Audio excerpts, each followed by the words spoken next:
Guys നമുക്കിന്ന് മുട്ട biscuit ഉണ്ടാക്കാം. എൻ്റെ മോളാണ് ക്യാമറാമാൻ. അപ്പം ഞാൻ മുട്ട ബിസ്ക്കറ്റ് ഉണ്ടാക്കാനായിട്ട് ബട്ടർ എടുത്തിട്ടുണ്ട്. അപ്പോൾ ഈ ബട്ടർ നമുക്കൊന്ന് ഇത് എന്തൊരു വിസ്ക് വെച്ചിട്ട് നന്നായൊന്ന് ബാക്കി മിക്സ് ചെയ്യാം. ഇതിൻ്റെ ഇടയ്ക്ക് പറ്റിയൊക്കെ ഇരിക്കും കേട്ടോ, അത് കൂടെ നമുക്ക് ഇപ്പം നന്നായൊന്ന് ഇളക്കി 2 മിനിറ്റ് നമുക്ക് ഇളക്കി ഒന്നതിനെ സെറ്റാക്കി എടുക്കണം, സോഫ്റ്റാക്കി എടുക്കണം. എൻ്റെ കുട്ടിക്ക് ഭയങ്കര ഇഷ്ടമാണ് ബിസ്ക്കറ്റ്. അമ്മാളൂന് ആദ്യമായിട്ടാണ് ഇങ്ങനെയൊക്കെ വിളിക്കണ കേൾക്കുന്നത്. അമ്മാളു എന്നെ ഫാത്തിമ എന്നാണ് വിളിക്കുന്നത്. ഞാൻ നേരത്തൊക്കെ ഞാൻ പറയാം എന്നെ എന്തെങ്കിലും ഒരു ഇരട്ടപ്പേര് അല്ല പാത്തൂന്നോ അങ്ങനെ എന്തെങ്കിലും. കൂടുതൽ നമ്മൾ ചെല്ലം കൊടുത്ത് വളർത്താൻ പാടില്ല, കുഞ്ഞുനാളിൽ കൊടുക്കുവരുത്. തന്നെ കുഞ്ഞുനാൾ കൊടുത്താൽ മതി, വളർന്നു വരുമ്പോൾ കൊടുക്കില്ല. അല്ല ആവശ്യത്തിന്. ഞാൻ എൻ്റെ കൊച്ചുങ്ങളെ ഏതെങ്കിലും ഒരു പെറ്റ് നെയിം ഇട്ട് വിളിക്കും. സ്നേഹം ഉണ്ടെന്നെങ്കിൽ അറിയിക്കാം. കുഞ്ഞിലേ അങ്ങനെ ഫാത്തിമാന്ന് പേരിട്ടല്ലേ? ഫാത്തിമാന്ന് ഞാനെ വിളിച്ചോടെ? അല്ല ഞാനിതൊന്നും അറിഞ്ഞില്ലായിരുന്നു. പേരിട്ടെന്ന് പറഞ്ഞില്ല, ലാസ്റ്റാണ് വന്നിട്ട് പറയടാ. മോനും പേരിട്ട് കഴിഞ്ഞു, മോക്കും പേരിട്ട് കഴിഞ്ഞു. അപ്പൊ ഇക്കാക്ക് പേരിട്ടപ്പോഴും അറിഞ്ഞില്ല. ഞാനൊരു അയ്യോ വാങ്ങി. അപ്പം ഉമ്മ ഒരു പേര് ആലോചിച്ച് വെച്ചിട്ടുണ്ടാവും. എന്റെ മനസ്സിൽ കാണും. സാധാരണ ഞാൻ ഒന്നോടൊരു അവസരം തരാണ്, എനിക്കൊരു പേരിടാൻ പറഞ്ഞ എന്തോ പേരിടാം. ഇനിയാ? ഇനി അന്ന് എന്റെ മനസ്സില് സഹറ എന്നായിരുന്നു. എന്റെ മനസ്സില് ശരിയാണ്, ഉമ്മ പറഞ്ഞിട്ടുണ്ട്. ഉമ്മ അങ്ങനെ പറയണ കേട്ടിട്ട് ഞാൻ ഇൻസ്റ്റാഗ്രാമില് എന്റെ ആദ്യത്തെ ID സെഹറ ഫാത്തിമ എന്നായിരുന്നു. സഹറ ഫാത്തിമ എന്നായിരുന്നു പേരിടാൻ താല്പര്യം. അപ്പോഴ് നമ്മളെടുക്കുന്ന തീരുമാനങ്ങളൊന്നും അവിടെ ഒരു വിലയും കൽപ്പിക്കില്ല. അങ്ങനെയാണ് ജീവിതങ്ങൾ, ഒരു വിലയില്ലേ. അപ്പോൾ പിന്നെന്തോന്ന് ഇത് അത് തന്നെ അങ്ങ് ഉറച്ച്. നമ്മൾ പിന്നെ എന്താണ് വീട്ടിലെ ഒരു വേണക്ക് കണ്ടും കൊണ്ടും ഒക്കെ കാടും മൂടും ഒക്കെ പറക്കിയിട്ട് വേവിക്കാനായിട്ട്. നമ്മളെ ബട്ടർ സോഫ്റ്റായി വന്നിട്ടുണ്ട്. 2 മിനിറ്റായി. ഇനി ഇത് നമുക്ക് ആ പഞ്ചസാര, മധുരം കൂടുതൽ വേണമെങ്കിൽ അതനുസരിച്ച് എടുക്കാം.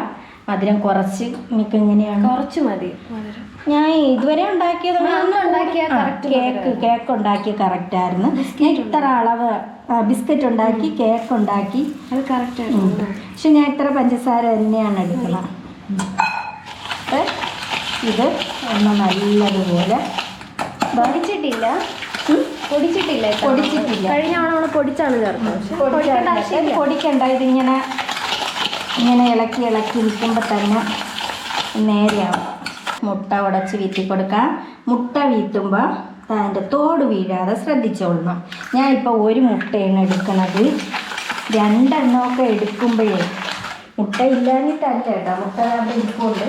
അപ്പോൾ 2 മുട്ട എടുത്തു കഴിഞ്ഞാൽ അതിൻ്റെ മഞ്ഞക്കരു അങ്ങ് മാറ്റണം, ഇല്ലെങ്കിൽ ഭയങ്കര ഒരു ചൊരുക്കാണ്, ഒരുമാതിരി ഒരു സ്മെല്ലാണ്. പക്ഷെ അത് പിടിക്കൂല. അപ്പം ഞാൻ വിചാരിച്ച് 2 മുട്ട വേണ്ട, ചുമ്മാ നമ്മൾ എന്തിനാവശ്യമില്ല. അങ്ങനെ മുട്ടയെ ഉടച്ച് നല്ലതുപോലെ പഞ്ചസാരയും ബട്ടറും മുട്ടയും എല്ലാം കൂടെ ഇങ്ങനെ അങ്ങനെ മാവ് ഇട്ട് കൊടുക്കുകയാണ്. വേണ്ട മൈദ മാവ്, ബേക്കിംഗ് പൗഡർ ഇട്ട് കൊടുക്കുകയാണ്.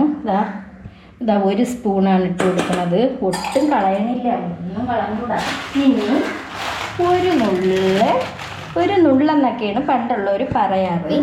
പിഞ്ച്, ഒരു ലേശം, ഇച്ചിരി എന്നൊക്കെ പറയും. ഒരു ലേശം ഒന്ന് ഉപ്പിട്ട് കൊടുക്കാം. ആ മധുരം ഒന്ന് ബാലൻസ് ചെയ്യാൻ വേണ്ടിയിട്ടാണ് ഉപ്പിട്ട് കൊടുക്കണം. ഇത് പക്ഷേ ഒരു കണക്കിന് സ്പൂണിലിളക്കണേന് നല്ലത്. തോനെ കാണും കേട്ടോ, കുറേ തോനെന്ന് പറഞ്ഞാൽ ഇവിടുത്തെ പോലെ ഒരുപാട്. ഇത് തിരുവനന്തപുരം ഭാഷയാണേ, ധാരാളം.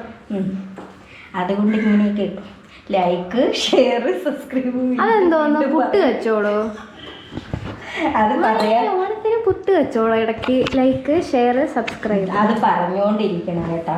ഇനി ഒരു കാര്യം, ഞാൻ വീഡിയോയിൽ തംബ്നെയിൽ കൊടുക്കാം, ലൈക്ക്, ഷെയർ, സബ്സ്ക്രൈബ്, എങ്കിലേ ആളുകൾ കയറി കാണുള്ളൂ. ഗൈസ് അങ്ങനെ കലക്കി ഇങ്ങനെ കുറച്ച് ബട്ടറും കൂടെ ചേർത്തിട്ടുണ്ട്.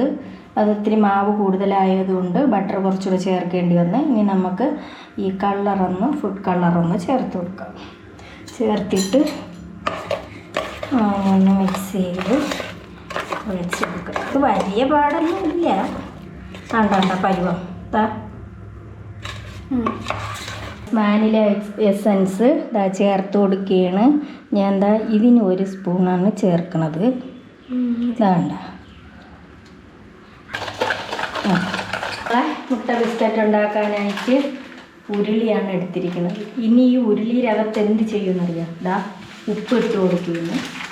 ഇപ്പം എന്തിനാണ് ശരിക്കും ഇടുന്നത്? ഉപ്പ് ഇടുന്നത് ശരിക്കും ഇടണേന്ന് ചോദിച്ചു കഴിഞ്ഞാൽ എന്തിനാണ്? അത് ഈ അല്ലാതെ നമ്മൾ വെക്കുമ്പോഴത്തേക്ക് അലുമിനിയം പാത്രങ്ങളല്ലേ, അതിലങ്ങ് ഒരുമാതിരി ഒരു എന്താ ഒക്കെ പോലെ ആവും. നശിക്കും. ഇതാവുമ്പോൾ നശിക്കില്ല. നമുക്ക് ഇതിലോട്ട് തന്നെ ഉപ്പ് ഇങ്ങനെ ഇട്ട് കൊടുക്കാം. എന്നിട്ട് ഈ ഉപ്പ് എന്തെങ്കിലും ചെയ്യുമെന്നറിയാം? ഈ ഉപ്പ് നമുക്ക് എടുത്ത് വയ്ക്കാം. ഒരു ഭരണിക്കകത്ത് ടിന്നിനകത്തൊക്കെ ഇട്ട് വെച്ചിരുന്ന അടുത്ത ഇതുപോലെ അല്ലാതെ നമ്മൾ കറിയിലൊന്നും ചേർക്കാൻ കൊള്ളില്ല കേട്ടോ. അടുത്ത ഇതുപോലെ എടുക്കുമ്പോൾ നമുക്ക് ഉപയോഗിക്കാം എടുത്തു. എന്നിട്ട് അതിനുശേഷം ഇതാ തിരുവ വെച്ച് കൊടുക്കുകയാണ്. ഇതാ ദോശക്കല്ല് ഇങ്ങനെ വെച്ചിട്ടുണ്ട്.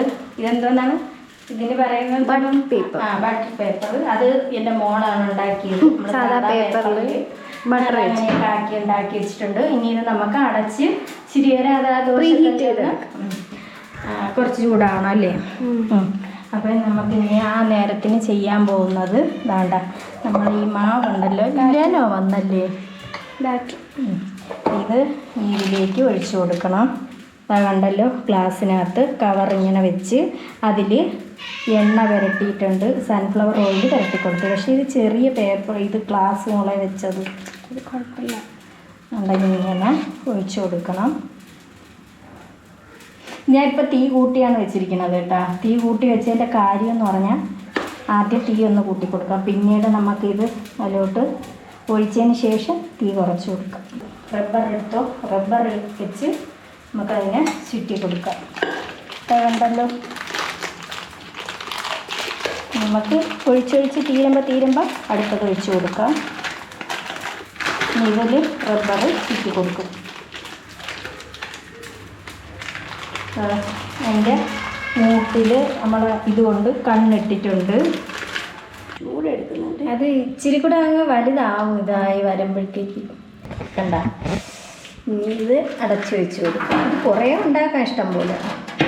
ഇതാ മുട്ട ബിസ്ക്കറ്റ് കുറച്ചൊക്കെ ഇങ്ങനെ ആക്കി എടുത്തിട്ടുണ്ട്. അടുത്തത് വീണ്ടും ഒഴിച്ചിരിക്കുകയാണ്. അങ്ങനെ നമ്മുടെ കോയിൻ ബിസ്ക്കറ്റ്, മുട്ട ബിസ്ക്കറ്റ്, പിന്നെ പല പല പേരുകളൊക്കെ അറിയപ്പെടും. എന്തായാലും ഇതാ അടിപൊളി ടേസ്റ്റ്. കരിമുരായിരിക്കുന്നു. കരിമുരു അടിപൊളി, നല്ല ടേസ്റ്റ്. എല്ലാം കറക്റ്റ് സെറ്റ്. നമ്മളെപ്പോൾ തുടങ്ങിയതാണല്ലേ? ഇതാ ഇപ്പോൾ ഇവിടെ മഴയൊക്കെ പെയ്യുന്ന സന്ധ്യ കഴിയും. അതെ, ഇത് ഒരുപാടുണ്ടല്ലോ, ഒരുപാടുണ്ട്. കുഞ്ഞായിട്ടല്ലേ ഒഴിക്കണം. നമ്മൾ ഈ ദോശക്കല്ലിലാണ് ഒഴിച്ചത്. നോൺ സ്റ്റിക്കിൻ്റെ ചട്ടി ഇല്ലായിരുന്നു, പാനില്ലായിരുന്നു. അതുകൊണ്ട് ചെറിയ ദോശക്കല്ല് വേണ്ടത്. നമുക്ക് കുറച്ച് നേരം നിൽക്കേണ്ടി വന്നു. എന്ത് തന്നെ ആയാലും ഓക്കെ ബൈ. ഞാൻ പറഞ്ഞിട്ടുണ്ട്, ലൈക്ക്, ഷെയർ, സബ്സ്ക്രൈബ്. ഇത്രയും ഇതാക്കി ഉണ്ടാക്കി കാണിച്ചിട്ട് പോലും വ്യൂസ് പോലും ഇല്ല ഗൈസ്. ഇത് ചെയ്യണ ചതിയാണ്.